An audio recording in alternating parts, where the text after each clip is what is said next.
talking about the way you live. This is talking about the way you think. This is talking about the things you do. You see, the robe of righteousness in God is not a piece of clothes, but it's you. It's the way you are. It's what you do. It's what you say. It's how you act. And this man came as he was. And guess what? What does it say he did? He looked at his servants and said, bind him hand and feet. That's pretty ugly. I've seen when the police shackle people hand and feet. That's a pretty ugly sight. And cast him into outer darkness, where there'll be weeping and gnashing of teeth. Where was he? I think maybe Jesus is talking about the marriage supper of the Lamb. And where was he cast? Where is there going to be weeping and gnashing of teeth? Something else is going to happen there. The smoke of their torment is going to go forever. Where the worm dies not. Have you heard that one? Where the germe are obral atelal, and they die not. How terrible is that? Come as you are. No. Remember what I said. He loves you too much to leave you the way you are. He wants you to change. He wants you to be like him. The other day, I'm going to tell you something funny, and I'm just talking about my own personal life. My son Joseph acts like he's different than me. He hates if I buy the same shirt he has and we come to church with him. If he sees me doing that, he'll run downstairs and he'll change clothes. Right, Millie? Okay. He acts like he's different. But when you hear him talk to someone else and he doesn't think I'm listening, and I hear my words come out of his mouth, it makes me smile. Because I know that the things that I put into him are coming out. And then the other day, Israel was talking. And I have a habit, if you ever spend time with me by myself, if we're together in the car or we're in my house, I have this habit, and I used to do it a lot when I was Israel's age. Whenever I would say a sentence and I would talk, about every 4 or 5 sentences, if I said, today I went to the store, I would go, today I went to the store. I went to the store. I would do that. And the other day I heard Israel do it. And I said, wow, that's what I used to do. And I still do it. Only now I cover it up. Now what I do is I say it. Well, at first when I was younger, I used to say it, but I used to say it under my breath. Today I went to the store. I went to the store. Because I realized I was doing it, so then I would start to quiet it down. But then people started noticing that. Why do you say what you say again, but you say it under your breath? And I didn't know what to say to them. So you know what I do now? Now I say, today I went to the store. I went to the store. And nobody says anything. They're just like, oh, he sings what he says. And they don't pay attention. But God is our Father. And he wants to raise us up.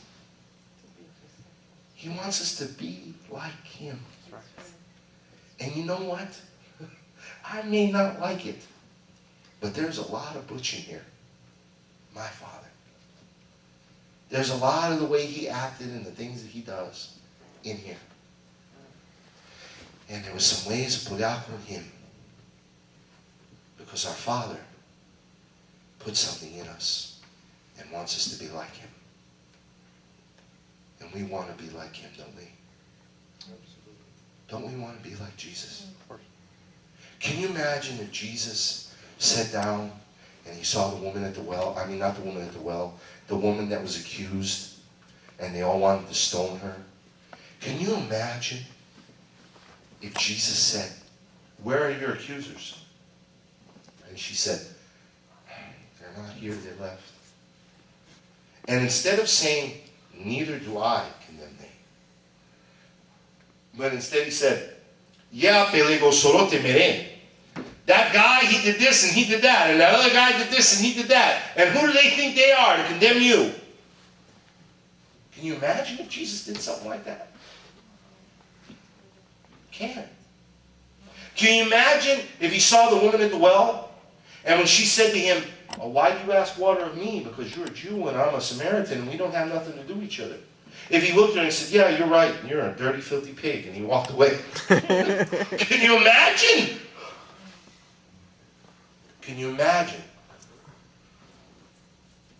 if when he was in the tax collector's house, and the tax collector started telling him that if he takes anything unjustly from somebody, he repays them. Instead of saying, "Today salvation has visited this house," if instead of saying that, he looked at the tax collector and said, "Why are you doing that? You're a tax collector. Keep it." I would.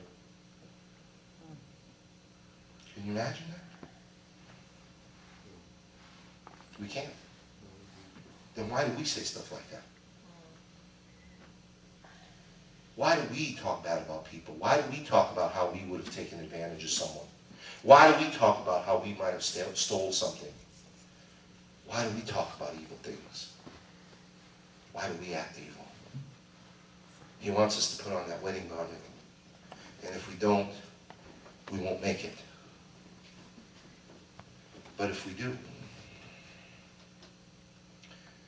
if we come in the right way, Revelations 21, 5-7 says this. "And he that sat upon the throne said, Behold, I make all things new. And he said unto me, Write, for these words are true and faithful. He said unto me, It is done. I am Alpha and Omega, the beginning and the end. I will give unto him that is athirst of the fountain of the water of life freely. And he that overcometh shall inherit all things. And I will be his God, and he shall be my son." He that overcometh. He or she that overcometh. You know what that word overcometh means? It means de dobili. To win. To conquer. To defeat. He that overcomes. Overcomes what, Pastor? Overcomes sin. Overcomes my habits. Overcomes my traditions. Overcomes everything that stands in the way of me being a man or a woman of God. That's right. If we overcome. What did he say? You'll inherit all things. All things. Nothing will be held back. Nothing. Church,